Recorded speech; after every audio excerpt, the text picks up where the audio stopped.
स्वागत है आपका द न्यूज पर। मैं हूं आपके साथ शिप्रा सैनी। उत्तर प्रदेश से बड़ी खबर सामने आ रही है। माफिया अतीक अहमद के बेटे असद का एनकाउंटर कर दिया गया है, साथ ही शूटर गुलाम मोहम्मद को भी ढेर कर दिया गया है। उमेश पाल हत्याकांड मामले में ये बड़ी कार्रवाई उत्तर प्रदेश एसटीएफ की ओर से की गई है। आपको ये बताते कि बेटे के एनकाउंटर की खबर सुनते ही माफिया अतीक अहमद कोर्ट में फूट फूट कर रोने लगा, साथ ही जमीन पर बेहोश होकर गिर गया और वहीं कोर्टरूम में मौजूद तमाम वकीलों की ओर से अतीक अहमद पर जूते फेंके गए हैं। ये बड़ी खबर सामने आ रही है। साथ ही अतीक अहमद के बेटे असद का एनकाउंटर की खबर सुनते ही तमाम वकीलों ने कोर्टरूम में योगी आदित्यनाथ जिंदाबाद के नारे लगाए हैं। तो ये इस वक्त की बड़ी खबर है। उमेश पाल हत्याकांड में जिस तरीके से असद, अतीक अहमद, इसके अलावा भी कई और लोग आरोपी थे और लगभग 1.5 महीने से फरार चल रहे थे, जिसके बाद एनकाउंटर कर दिया गया है। झांसी में ये एनकाउंटर हुआ है और योगी आदित्यनाथ सरकार ने असद और साथ ही गुलाम मोहम्मद को मिट्टी में मिला दिया है। जिस तरीके से मुख्यमंत्री ने ये कहा था कि अतीक को मिट्टी में मिलाने का काम करेंगे। माफिया जिस तरीके से उमेश पाल का मर्डर हुआ है, अब यूपी विधानसभा में मुख्यमंत्री योगी आदित्यनाथ के ये शब्द कि माफिया अतीक अहमद को मिट्टी में मिला देंगे, ये शब्द अब बीते कई पैच ये शब्द अब उत्तर प्रदेश विधानसभा में जाहिर तौर पर गूंजते सुनाई देंगे, क्योंकि लगातार अब योगी आदित्यनाथ का वो वीडियो भी वायरल हो रहा है जिसमें उन्होंने ये कहा था अखिलेश यादव के सामने, जब यूपी विधानसभा में अखिलेश यादव से बहस हो रही थी कि वो माफियाओं को मिट्टी में मिलाने का काम करेंगे। और उसके बाद अब उमेश पाल जो कि एडवोकेट थे और एक मामले में वो गवाह थे, लेकिन गुजरात की साबरमती जेल में बंद अतीक अहमद, उसके बेटे,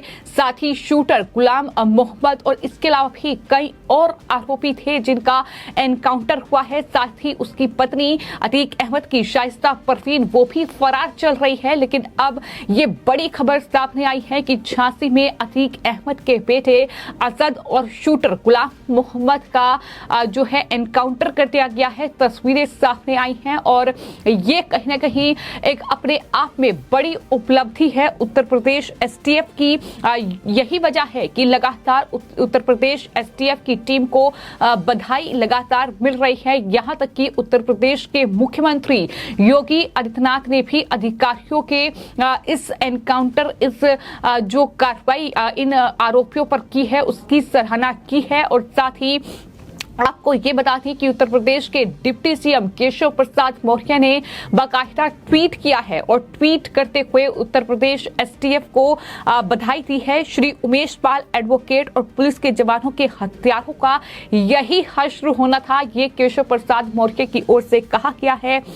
तमाम लोग जो हैं वो ट्वीट कर रहे हैं। केंद्रीय मंत्री एसपी सिंह बघेल की ओर से ट्वीट किया गया और लिखा गया कि उत्तर प्रदेश के मुख्यमंत्री ने जनता से जो वादा किया था उसको निभाया है, यानी उन्होंने माफिया अतीक अहमद को मिट्टी में मिलाने की जो बात कही थी अब वो कहीं ना कहीं सच हुई है, क्योंकि एनकाउंटर जो है उमेश पाल हत्याकांड के आरोपियों का वो हो चुका है। असद, अतीक अहमद का बेटा, मारा गया है इस एनकाउंटर में और अतीक अहमद उस वक्त कोर्ट में मौजूद था। कोर्टरूम में दरअसल इसी पूरे मामले में सुनवाई चल रही थी, जहां 7 दिन की रिमांड जो है उसकी वो दरअसल बढ़ा दी गई है। तो कहीं ना कहीं एक के बाद एक बड़ा झटका अतीक अहमद को लग रहा है और अतीक अहमद को खुद के एनकाउंटर का डर था, लेकिन उसके बेटे जो कि 1.5 महीने से फरार चल रहा था, 5 लाख का इनाम उस पर था। उत्तर प्रदेश एसटीएफ को लगातार वो चकमा देकर फरार हो रहा था, जिसके चलते उत्तर प्रदेश पुलिस एसटीएफ ने मिलकर कई टीमों का गठन किया और ये लगातार छापेमारी का दौर जारी था, जिसके बाद ये बड़ी सफलता उत्तर प्रदेश एसटीएफ को हाथ लगी है। हालांकि सुरक्षा के मामले में उत्तर प्रदेश के मुख्यमंत्री योगी आदित्यनाथ ने एक बैठक भी बुलाई है है और खबर ये है, आपको ये बताते हैं कि उत्तर प्रदेश के मुख्यमंत्री योगी आदित्यनाथ ने कानून व्यवस्था पर एक बड़ी बैठक भी बुलाई है और मुख्यमंत्री योगी आदित्यनाथ ने यूपी एसटीएफ की सराहना की है, अमिताभ यश और उनके अधिकारियों की सराहना की है। प्रमुख सचिव गृह संजय प्रसाद ने इस एनकाउंटर की पूरी जानकारी मुख्यमंत्री को दी है। मुख्यमंत्री के सामने बाकायदा पूरे मामले की रिपोर्ट रखी गई है, लेकिन जिस तरह की ये तस्वीर सामने आई है, जाहिर तौर पर अपने आप में उन माफियाओं, उन तमाम बदमाशों और कहीं ना कहीं जो ये तमाम जिस तरीके से पिछली सरकारों में तमाम लोग पाले गए हैं, नेता जो माफिया बने हैं, जिन्होंने दिन पर कई दर्जन से ज्यादा केस दर्ज हैं, उन्हें दरअसल किस तरीके से तबाह करना है, उन्हें किस तरीके से मिट्टी में मिलाना है, ये काम अब उत्तर प्रदेश में योगी आदित्यनाथ सरकार में हो रहा है।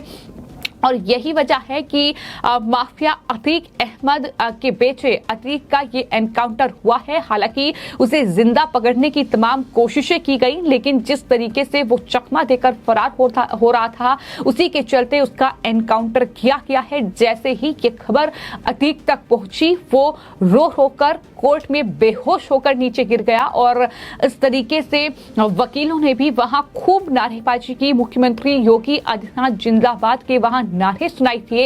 इससे पहले भी तस्वीरें सामने आई हैं जब वकीलों का गुस्सा अतीक अहमद पर फूटा है, क्योंकि जिस तरीके का एक गैंगस्टर अतीक अहमद है और उसके गुर्गे वो भले ही साबरमती जेल में बंद हो, लेकिन काम कर रहे हैं। जिस तरीके से वो गवाहों को जिस तरीके से हत्या की जा रही है, लूटपाट, डकैती और तमाम जो कहीं ना कहीं मामले सामने आए हैं, कई पुलिस जवानों की हत्या के केस हैं और उस पूरे मामले में जिस तरीके से 1.5 महीने से उत्तर प्रदेश पुलिस और एसटीएफ को परेशान करके रखा हुआ था, उसके चलते ही ये बड़ा एनकाउंटर हुआ है। वहीं बीजेपी के नेता सिद्धार्थनाथ सिंह ने ये कहा है कि पुलिस और एसटीएफ अपना काम कर रही है। हमने पहले भी कहा है कि कानून के आधार पर ठोस कार्रवाई करेंगे। ये कार्रवाई भी संविधान के तहत है। अपराधियों के प्रति बीजेपी सरकार की जीरो टॉलरेंस की नीति रहती है। पुलिस के माध्यम से और जानकारी मिलेगी। मुख्यमंत्री जी की कथनी और करनी में अंतर बिल्कुल नहीं है। ये उसका एक बहुत बड़ी मिसाल है, क्योंकि उन्होंने जो उत्तर प्रदेश विधानसभा में समाजवादी पार्टी के नेता अखिलेश यादव की आंख में आंख डालकर जो बातें कही थी, उन्होंने कहा था कि अतीक उन गैंगस्टर में से एक है, उन माफियाओं में से एक है जो कि समाजवादी पार्टी की सरकार में पाला पोसा गया है, जिसे टिकट समाजवादी पार्टी ने दिया है। लेकिन ये अतीक अहमद जो माफिया है, इसे मिट्टी में मिलाने का काम वो करेंगे और उनके इस पूरे बयान के बाद अब इस तरीके से पुलिस प्रशासन जो है वो एक्शन मोड में दिखाई दे रहा है और ये बड़ी खबर सामने आई है। जिस तरीके से माफिया अतीक अहमद जो कि गैंगस्टर है, उसके बेटे का ये एनकाउंटर हुआ है। जो डिप्टी सीएम है उत्तर प्रदेश के ब्रजेश पाठक, उनकी तरफ से कहा गया है कि हमारा संकल्प है कि हम उत्तर प्रदेश के गुंडे, माफिया और अपराधियों को खत्म करेंगे। अभी भी जो घटना हुई है, जैसे ही पूरा जो ब्यौरा है इस घटना का सामने आएगा, उसे साझा किया जाएगा। कोई भी ऐसा अपराधी जो अपराध करेगा वो उत्तर प्रदेश में खुला बिल्कुल नहीं घूमेगा। उत्तर प्रदेश कानून के माध्यम से सजा दिलाने में पहले नंबर पर है। उत्तर प्रदेश में कोई भी अपराधी अपराध करके नहीं बच पाएगा। ये साफ तौर पर अब उत्तर प्रदेश के तमाम जो नेता हैं बीजेपी के, खास तौर पर जो डिप्टी सीएम हैं वो लगातार ये कह रहे हैं। तो ये बड़ी खबर है जो कि उत्तर प्रदेश के प्रयागराज से सामने आई है। झांसी में अतीक अहमद के बेटे असद का एनकाउंटर हुआ है। साथ ही गुलाम मोहम्मद जो कि शूटर था, आपको ये बता दें कि जो वीडियो वायरल हुआ था उमेश पाल की हत्या में जो लोग शामिल थे उसमें असद और गुलाम मोहम्मद भी शामिल था और उसके बाद अब ये बड़ा एनकाउंटर जो है वो हुआ है। आपको बताते हैं कि असद के एनकाउंटर को लेकर अब केंद्रीय मंत्री गिरिराज सिंह का बयान सामने आया है। उन्होंने कहा है कि कानून व्यवस्था को अगर देखना हो और सामान्य नागरिक कैसे अपने को सुरक्षित करता है कि देखना हो तो बिहार के मुख्यमंत्री नीतीश कुमार को योगी से सीख लेनी चाहिए। ये उनकी तरफ से बड़ी बात कही गई है। तो कुल मिलाकर तमाम लोगों की प्रतिक्रियाएं सामने आ रही है, लेकिन सबसे बड़ी खबर यह है कि उत्तर प्रदेश के मुख्यमंत्री योगी आदित्यनाथ के नेतृत्व में जिस तरीके से उत्तर प्रदेश से माफियाओं और इन तमाम गैंगस्टरों का सफाया हो रहा है, जिस तरीके से उन्होंने कहा था कि इन्हें मिट्टी में मिला देंगे, उसके बाद यूपी विधानसभा में कही गई ये गूंज जो है यूपी की राजनीति में आने वाले वक्त तक गूंजेगी। यही वजह है कि अब जब असद का एनकाउंटर हुआ है तो उसके बाद योगी आदित्यनाथ का ये बयान अब लगातार वायरल हो रहा है। फिलहाल आपकी इस पूरी खबर पर क्या राय है, हमें कमेंट बॉक्स में जरूर लिखें और चैनल को सब्सक्राइब करें। धन्यवाद।